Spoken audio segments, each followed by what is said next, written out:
In this video, I will show you how to get the Spongebob voiceover on TikTok. So let's jump straight into it. Of course, the first thing you're going to want to do is open up the TikTok app. And you want to make sure you have the most up-to-date version of TikTok. So if you don't, you can find the most up-to-date version on your Play Store or your iTunes Store. So I'm just going to pause this video, and what you're going to want to do is come down to the bottom, and in the middle you want to click onto the plus button. And then from here, what we're going to want to do is select a video to start recording. So I'm going to go for this one, and I'm just going to record my voice. Aye aye, Captain.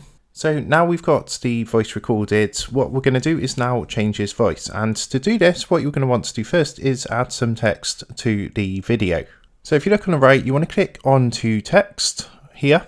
And what I'm going to do is just put this on, so aye, Captain. And at the top, you want to click onto text to speech. Now from here, what you're going to want to do is look for the Trickster text to speech option. So that's actually under emotion. You can see at the top we've got some options like recommended, emotion and creative. So what you want to do is click onto Trickster, and once we clicked onto this, it's going to change your voice. Aye, Captain.